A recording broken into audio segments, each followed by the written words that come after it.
not know him, or at least his voice, Tyler and his friend Will, or his partner Will. Friend. Tyler and his friend Will host the Tyler and Will show on the Sports Animal 99.9, 3 to 6 p.m. weekdays.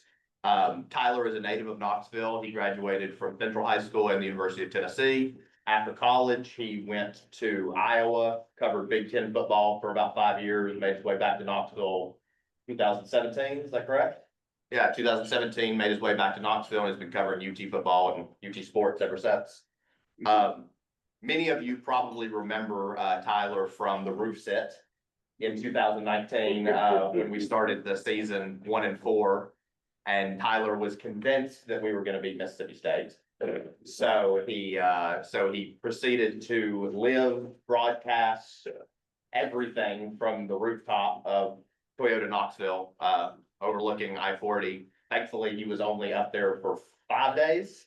5 days, and we actually won. If we had lost to Mississippi State, he would have been up there for another week or no longer, because I think I would not have got off the I got off 5 days, second week of October. They weren't going to win until UAB the first week of November. Yeah, so if they had not beat Mississippi State, he would have been up there for a month. Yeah. Thankfully, he was only up there for 5 days, but that was fun. I did find this interesting. If you go and you look at Tyler's radio station bio on, I guess, on the 99.1 website, it says, and I just love this because I know all of this about Tyler, but I thought it was a perfect summation of him. Tyler is an avid New York Mets, Jets, Knicks, and Islanders fan. He loves wagering, cigars, dogs, and occasionally his coworkers. So everyone, please welcome Tyler Ivens.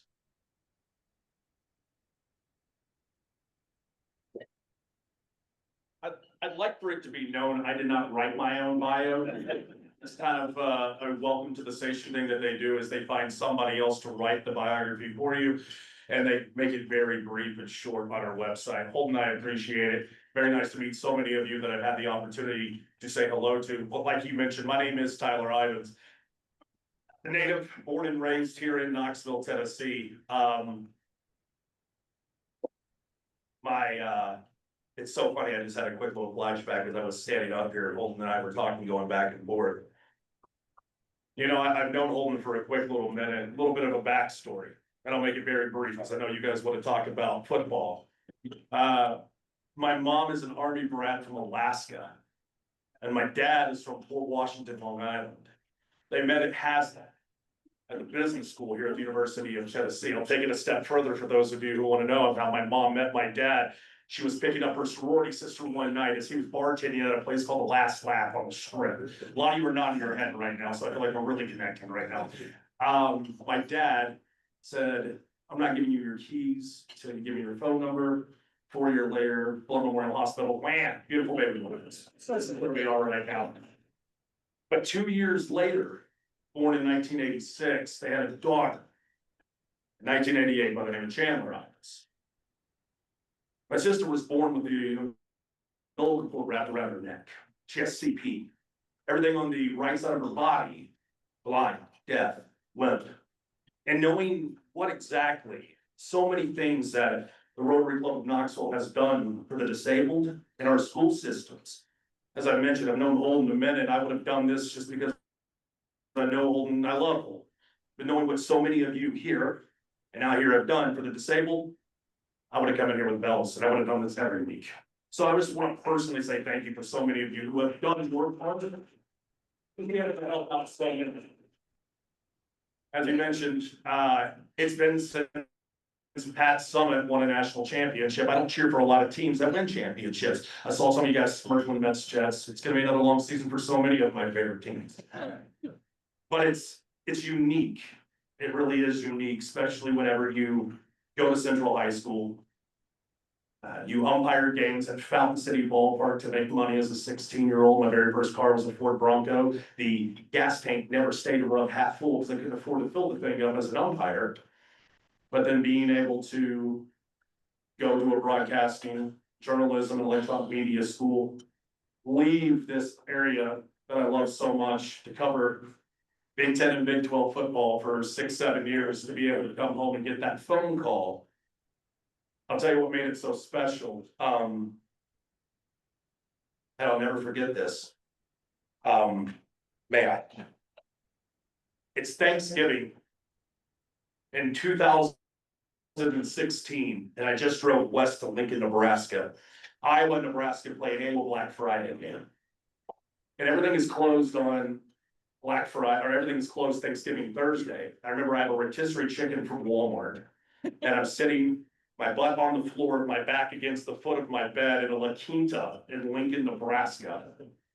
I have pulled the blinds. They've asked us not to turn our faucets on because of the frozen pipes in the La Quinta Hotel.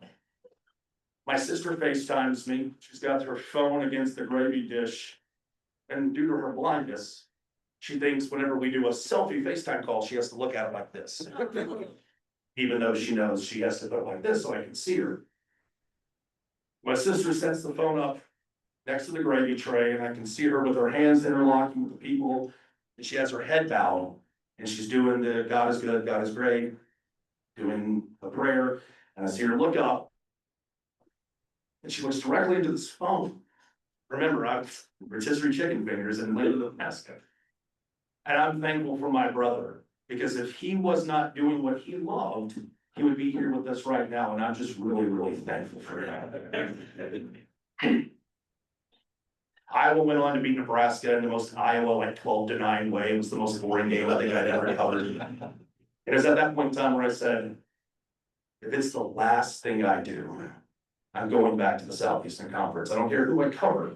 I'm going back to the Southeastern Conference. And I was lucky enough that 6 months later, my boss said, how would you like to start parking your car back in Knoxville, Tennessee? And I could not throw my badge at my old boss as fast as I could. ESPN was very kind to me and allowed me this opportunity to be able to do what I'm doing today. So all that being said, the 2025 University of Tennessee football team, trust me, we're going to talk about a lot of things, questions, I'll be more than happy to chat about it. It's tough sometimes in my industry. And I'm going to go ahead and just be completely frank up front with it. Both of my parents are still season ticket holders at the University of Tennessee. They're still season ticket holders for Tennessee basketball, lady ball basketball. It's tough sometimes to see the way the team performs, and I have to stand in front of a camera where I just was an hour ago, taking my face off. It's still weird to this day that I actually keep a foundation makeup in my glove box. You think I'm kidding? The first time I walked into Ulta off Paper Mill Road, and I'm standing there completely ignorant to what I'm doing, and the lady walks up and goes, can I help you? And I said, this is gonna sound weird to me, sir. No, it's not. You have no idea. You either do blank for a living or you work in the news. And I said, it's definitely the second one. It's definitely the second. You know, being able to sit there and nobody likes it when somebody's fake. Authenticity to me is probably the purest form that you can show 24/7, 365. I'd rather be the person on the radio and on the television that somebody turns on and goes, I'm gonna stand there for it. But I'm never gonna lie to you. Never gonna blow smoke. During those Jeremy Pruitt years, it was very tough to be able to look into the camera and go, no. We've all been there, right? Jerry Garantano, there's 2 safeties. Who was he looking at? It was tough those days. You know, it was tough being able, during Holly Warlick's years, it's tough being able to sit there and go, you know, sometimes it's just better to call it black and white than what it is. But man, I'm blessed to be able to work for a university, cover a university. That sounds like that they actually pay me. That's not the case, as so many people have been mistaken in the past. I'm blessed to be able to cover programs now where I'll never forget the day I signed my contract to come back. And I turned and looked at my boss and I said, so what does vacation look like here in Knoxville, Tennessee? This is 2017. This is March of 2017. He said, well, we need you for SEC Media Days. That's usually the 3rd week of July. I said, right. He goes, that's usually the start of the season. We'll roll right into television, kick off the season, depending on how they, Rick Barnes, what he's doing, you know. And if the women's program does well, it's like, yeah, national championship's always the first Monday in April. So I should be done when our baseball team isn't much. So you need to cram in all of your vacation. Essentially, Easter Sunday to right after 4th of July. And then they hired a man named Tony Vitello. So when people ask me, Ivens, when are you gonna take a vacation? I don't know, and Tony stops being the #1 ranked team in the land and winning national championships, because that's becoming very, very difficult. This 2025 Tennessee football season, I'm just gonna go ahead and just give it to you straight. We were on the air yesterday. We had the opening press conference with Josh Heupel. We got done doing the opening press conference with Josh Heupel. That radio went live at 3 o'clock. My co-host, Will West, he's like me. We sound like that we've had 14 Celsius energy drinks, where we can't even pronounce energy drinks when we're talking to a room full of people. And we go very, very fast. I meet so many listeners who come up to me and go, you know, I've been listening to that 3 to 7 sports talk window for about 25 years. And I said, so did I. When I was getting in that half-filled Bronco from Central High School, pulling up, doing all the things that were football, skipping school, going to Litton's, where a teacher would catch us and go, why are you skipping school? Right here next to the school, go back to school. Walking into the field house, playing baseball for Bud Bells, doing any of those things. To be a Central High School guy, I listened to 2 gentlemen by the name of John Wilkerson, Jimmy Hines. Those 2 are like brothers to me. Or as Jimmy likes to say, I'm old enough to be your grandfather or your dad, but then you're like family to me, Jimmy. I don't know how you want me to put this besides you're my brother and I love you. And I remember when the change came and the same 2 guys that I got to listen to. The school that I worked so hard to be able to come back and accomplish so many of these goals.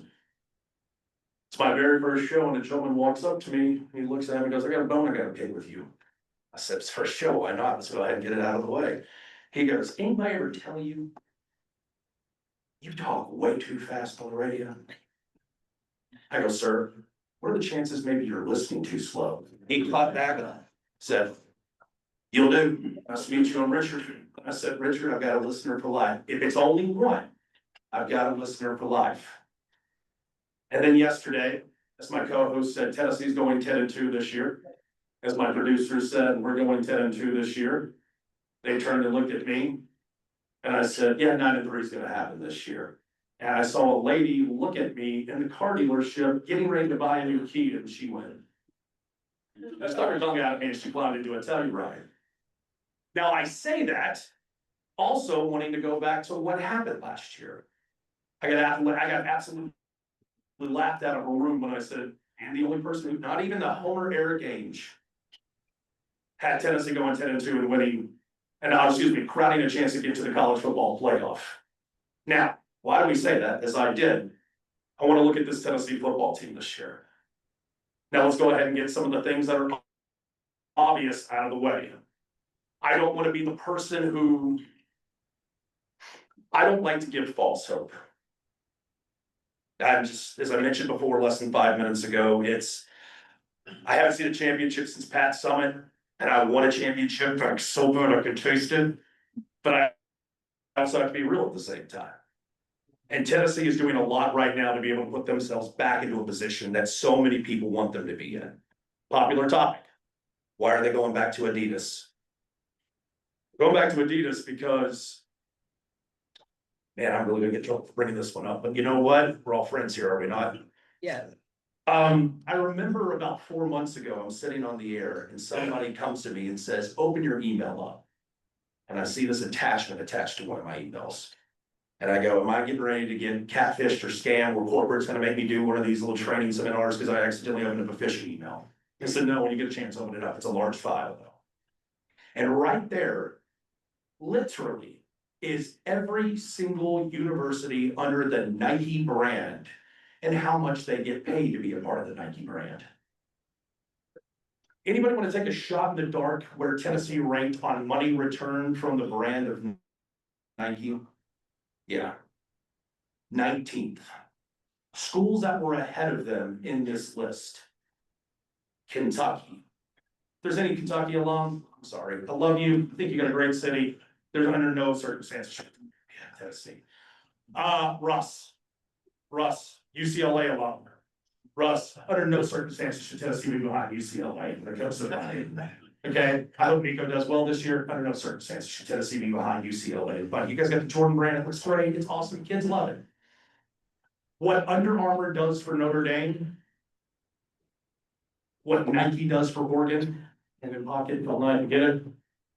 When Adidas comes to you and says, we're going to make you 100% priority number one, and you get complete collective control of your uniforms inside your university. It's like dating a girl who wants to make you priority number 19. Sorry, I got somebody who wants to make me number one. It also helps when a woman by the name of Candace Parker is also at the head of your marketing department. When you were making roughly about $4.5 million a year from Nike, and then Adidas shows up and says, 20, dare them to match it. Sometimes dollars and cents just makes dollars and cents. So in a year where we're going into college football, where all we heard about last year was, here come the Volunteers coming out against Ohio State University. Did you know Ohio State has a alleged roster of over 22 million NIL dollars? What's all the offseason talking about in college football? Can't wait till Ohio State opens up the season as defending national champions against Arch Manning, Texas, and an alleged 40 million NIL dollar roster. You gotta pay if you want to play the sport. And I'll tell you right now, if there's any person right now at the University of Tennessee who could find a way to make the most amount of money and continue to make the University of Tennessee and the Power Team brand something again, I'll put my money on Danny White. I'll put my money on somebody who pretty experienced in business in Randy Boyd. And somebody who can control a room and somebody who can continue to push a brand like Don Blackman. Again, I'm gonna give it to you straight, I'm gonna sell it to you straight. I think Tennessee's in the best position they have been in some time. Is it frustrating when you have not seen Tennessee win down in Tuscaloosa or Gainesville since you were a sophomore at Central High School? Nay, junior, I was getting ready to ask a girl off to prom. Yes, junior at Central High School, yeah. Is it foolish to continue to pick Tennessee to go down and win at Florida? Yeah, probably. I'm gonna do it this year. Yeah, Tennessee going down in 3 and one of their wins are Florida. Don't ask me who the other losses besides Alabama and Georgia. We'll talk about it. Yes, I saw somebody who came, remind me, Mary Ann, was she the one who did the announcements today? Or maybe I'm off on that? Very more, yeah. Is she here? I just heard, oh wait, I just heard RT. Harry, you better hope Caitlin Ward doesn't start 0-2 against Tennessee. There's gonna be a lot of upset people down in that state if he ends up losing another game to Tennessee. Very nice to meet you earlier. I feel like that instead of just sitting up here and talking about what I feel and what I think and what I see and what I believe, I do so much better whenever it's a back and forth. Please, I would love the opportunity to be able to chat and go back and forth with so many of you. Let's talk football. Because I love talking football. What's the third loss? You know, why do we have to sit there and poke back and forth? I think Oklahoma. And I know. 2 years ago, I sat on television, I sat on radio. And I remember Rick Russo at WBLT turns to me and he goes, tell me something I don't already know about this upcoming football season. And I said, I don't want to go too deep with you. He goes, no, we're not even on the air, humor me. And I said, okay. There's a guy by the name of Diego Pavia, and you have no idea who he is. He goes, I've never heard of that man before in my life. I said, you're going to. Here's the reason why. When I was at Central High School, I wrestled all 4 years. I was a varsity, I was 174. I haven't seen 189 since I was a sophomore, junior, and senior, but I wrestled 189. That's some of you guys got a laugh out of that. I love amateur wrestling. This is one of the best cardio I've ever done. I love being able to go. When you go to Iowa, and everyone's like, do you even know anything about amateur wrestling? You learn about an Olympic wrestling champion by the name of Dan Gable. It kind of shoe fits Cinderella moment. So I remember watching this guy named Diego Pavia Tuesday nights, because all of us tend to not go home Tuesday nights. Oh, to see USA football's on. Who's playing? Liberty in New Mexico State? Sure, it's football. I'll watch it. And you watch this 5'10", 5'11" quarterback run through offensive linemen like cement bricks, and you go, who is this guy? Oh, this Diego Pavia. He's a 3-time state New Mexico State champion.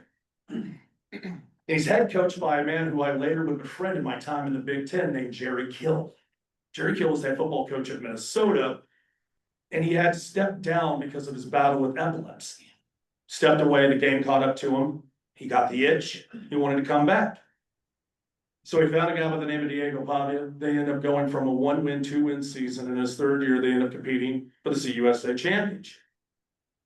I exchanged an email with Jerry and I said, congratulations, you still got the itch. I'm glad to see you scratched it. And he goes, where are you, Memphis or Knoxville? I said, Knoxville. See you sooner than rather than later. I didn't know what that meant.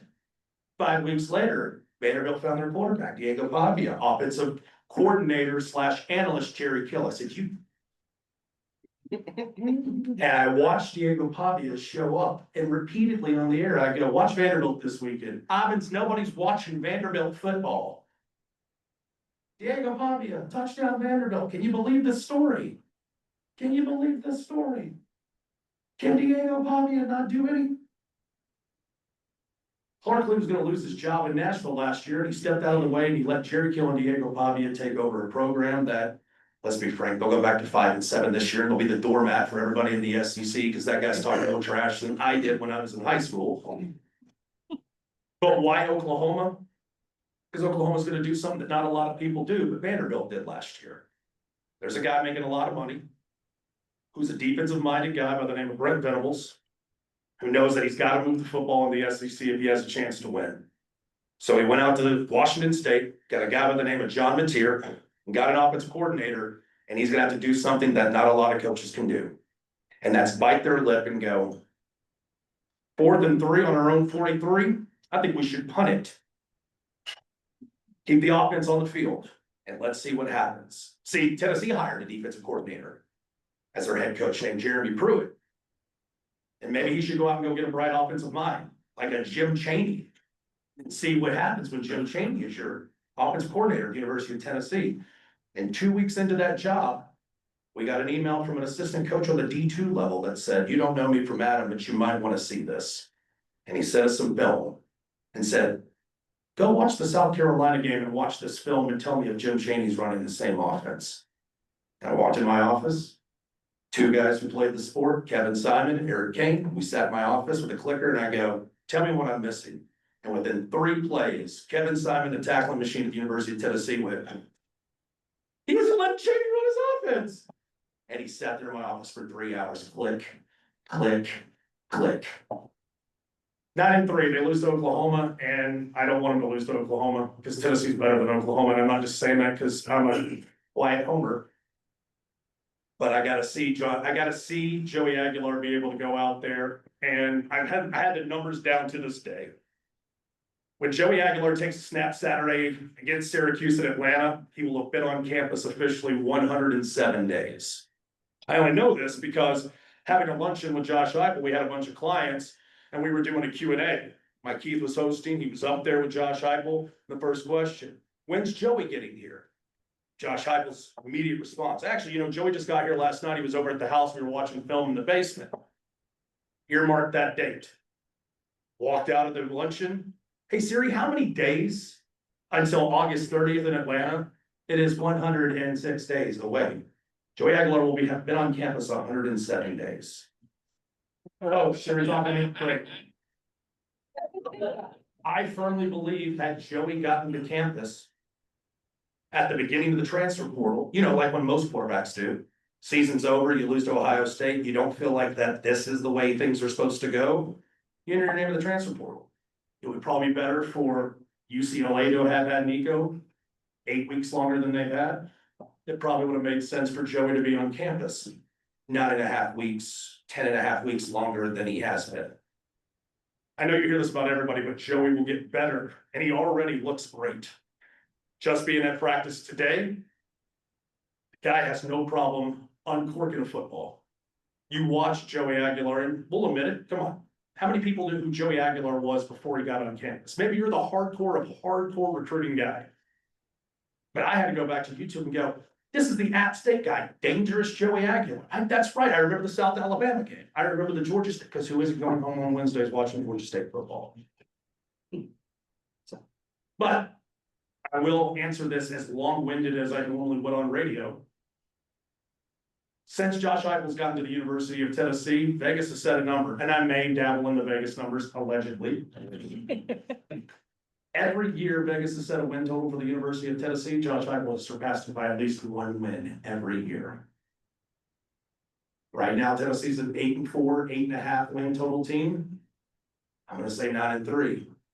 Because I believe Tim Banks' defense is going to be better than it was last year. And I believe Josh Heupel's better than what people nationally view him as. I think Josh Heupel's one of the most underappreciated coaches in college football. Every time he goes 9-3, 10-2, somebody asks, well, yeah, when they fire so-and-so in Oklahoma, is he gonna? Well, as long as Bud Stoops is still there. What else? What else you got? Come on, let's keep talking. You think the Bill Belichick experiment in North Carolina is going to be successful? Let's call that the Jordan Hudson experiment, yeah. You know how I know that I don't believe it's gonna work out? Because when you start finding out the back channelings of what happened, how Bill ended up getting that job. And let's say we didn't even know the politics side of what happened in the state of North Carolina, allegedly, on how that ended up happening. Sometimes all you gotta do is go just look at somebody's buyout breakdown on how it looks after year one and how it looks after year two, and you can see where a lot of those safety nets are. Now, depending on who you talk to over at Chapel Hill, the boosters over there have made it very clear. If you think that we want to be dominant in college basketball, wait till you see the investment we make in college football. Fair. But I also saw the type of person Bill Belichick became as a coach when he lost the greatest football player of all time. I say the greatest football player of all time, and I'm a Jets fan, having to say that. So, is it the personnel or is it the coach? Let's see how well he does with the personnel he gets as a coach. I got one more. Good. So I think everybody who follows UT football knows that we're supposed to have a pretty elite defense this year, and I agree with that. But you look at Heupel's success with the running game, and you look at the running backs that we have produced in Heupel's tenure. SEC Players of the Year, you know, I mean, great. And then you hear Heupel say that this year's running back room is the deepest, most talented room he's ever had. I mean, what does the running game look like? Yeah, that's, you know what, let's just go ahead and talk facts. That's a very, very, very tall order to say when you just came off having the SEC Player of the Year in your backfield. Yep. And I'm already having to have conversations with listeners. Is Dylan Sampson the greatest running back you have seen since you've been alive at the University of Tennessee? And here's the craziest thing about it. No, the answer is no. Coincidentally, his birthday, the most dominant running back I've ever seen in Tennessee history, his birthday's today, St. Jamal Lewis. And I see a lot of people nodding their heads. There were guys by the name of Travis and Travis. Remember the season after you lose Jamal, you're like, oh, it's over, Jamal Lewis is down. And then two guys named Travis go, give me the football. Jeez. Over and over and over. To answer that question, it's weird. Yes, and then also no. Here's what I do know. Deshaun Bishop wouldn't even be on campus right now if Jamie Chadwell doesn't take the Liberty job and leave Coastal Carolina. He takes that job and Deshaun Bishop, Karn's product, goes, well, I'm gonna open up my recruitment now that the head coach who has continued to recruit me for so many months is leaving. And then you meet Deshaun Bishop. And you see Deshaun Bishop and what he does in the church scene here. I'll tell you one thing, and I know that the question is more about production on the field. When you get the opportunity to be around 18 to 23-year-old kids, and it's different now, different than when we were in school at 18 and 23. These kids have got commas and decimals in their checking accounts, and it's all about how you use those commas and decimals. But not so much how great of a football player you are. What kind of man are you? What kind of man are you? You want me to tell you, to answer your question, what kind of man some of these people are? All right, I'll tell you. There is one of the best groups in East Tennessee right now is called Legends of Tennessee. Maybe you've come across them, maybe you're familiar with them. A lot of the camps that they do for the youth here in the area, Jabari Davis heads it up. There's a lot of former Vols that are a part of it. Last year, Will and I got invited up to Sevierville. We were there to do a lot of announcing, a lot of the TV. We call them quick bumps. I'm Nico Imaliava, you're listening to Tyler and Will 99.1 Sports Center. How motivated they wanted to be there. So they're tired. They work out all the time. They're practicing all the time. And I remember sitting there watching so many of the different younger football players and the older football players. And a lot of them, the seniors, upperclassmen, 22, 23, they were kind of messing around, not taking it serious, even though the cameras were on. And you watch Dylan Sampson at 21 years of age. Dylan Sampson, who didn't even know that he had an SEC Player of the Year campaign in front of him. Not gonna name who it is, but I walked up to him and I said, hey, and addressed him by his first name. Hey, tell me what you like so much in regards to being a football player in Knoxville that's not football related. And he had his head down, he's like, you know, man, you know, and I watched Dylan Sampson get out of line. And he walked up. When a man speaks to you, you look him in the eyes. He looked up at him and they had that like, are you talking to me type moment? Give this man some respect. And he answered the question the way he was supposed to. So did the next player, so did the next player, so did the next player. And I turned and I looked and I said, I don't know what Dylan Sampson's gonna do this year. Dylan Sampson's got one of the best and biggest careers to go because how he expects other men to act and the respect he gives other people. And then Dylan Sampson went out there and ran through every single person that he's had in front of him in an opposite jersey and became the SEC Player of the Year. What can I tell you about the guys that are in the backfield this year at the University of Tennessee? Well, I just watched Deshaun Bishop give his testimony at multiple churches. He is a man. What can I tell you about Peyton Lewis? If he stays healthy, come on, that's the biggest 64,000 biggest question mark on a football team every year. How healthy can you stay? He's a man. Star Thomas, when you see him come on campus, he was kind of quiet, kept to himself, just wanted to work on his own thing. And now seeing what allegedly, I think Star Thomas is going to have a great season with the University of Tennessee. I'll look at that. Do I think they'll be as great as Dylan Sampson? That remains to be seen. Do I believe Tennessee will be as successful with a three-headed monster as they were 2 seasons prior with guys by the name of Jalen Wright, Jabari Small, and Dylan Sampson? 100%. Hello. What was the reaction from your listeners when Nico left? Just curious. Do you want the clean version or do you want the?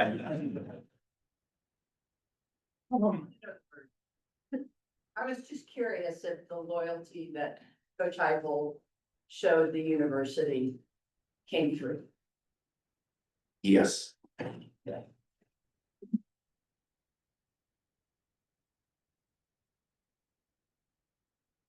There were certain individuals who understood exactly what was happening with the Nico situation because there were so many different entities that were involved. I believe if Nico and his representation could have done it over again, they would have done it a touch different. I think the players understand it to an extent. But I think that it was summed up perfectly the very next day, Saturday, ahead of the orange and white game. Brent Hubbs was on the microphone. And he asked Josh Ivens before they kicked off the orange and white game, we know you're out without your quarterback, Nico Iamaleava. What has that been like the last 24 hours inside this locker room?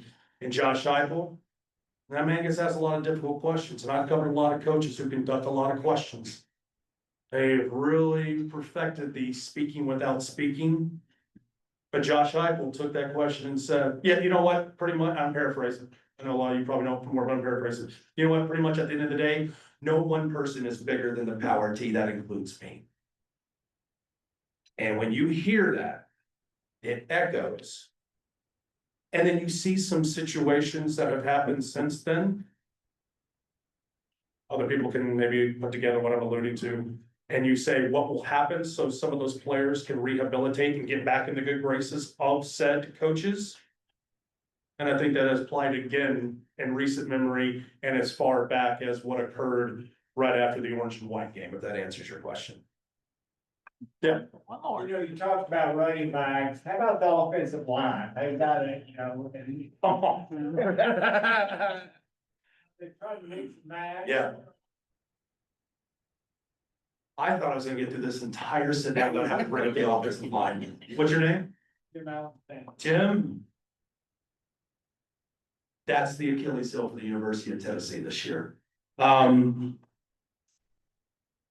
know we're pressed for it, so I'm just gonna give it to you, instead of me trying to beat around the bush and say, how can I put this better?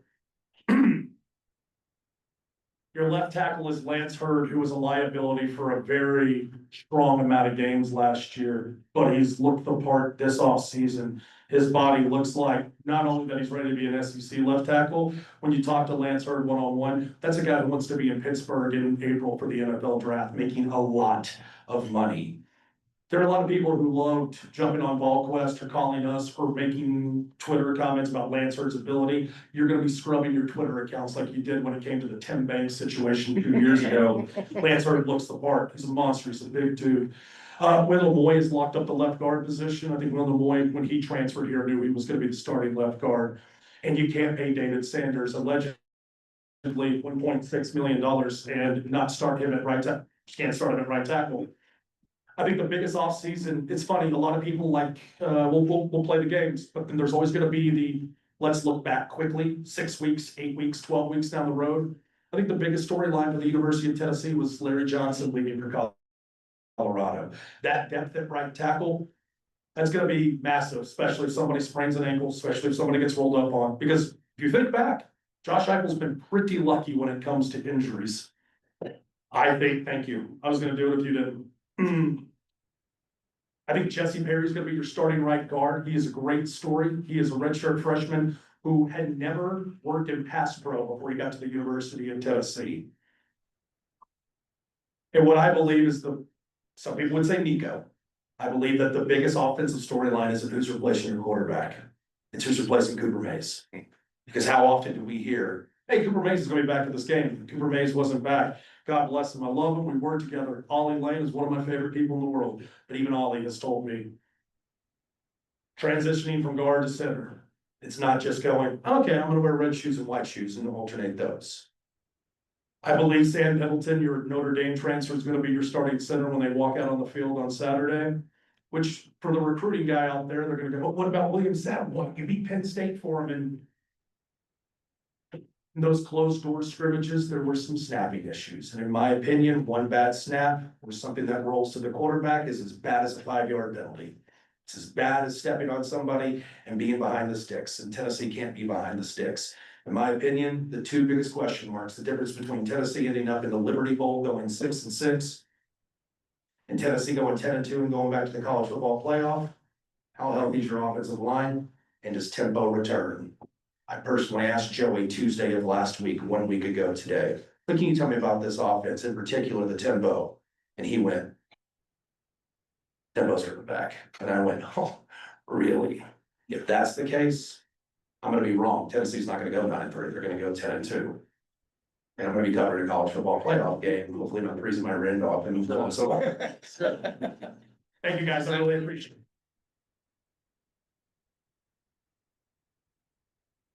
I think all of us should have played football, 1.6 million, wow. Okay. Tyler, it's our tradition, on behalf of our speaker, we donate a book to a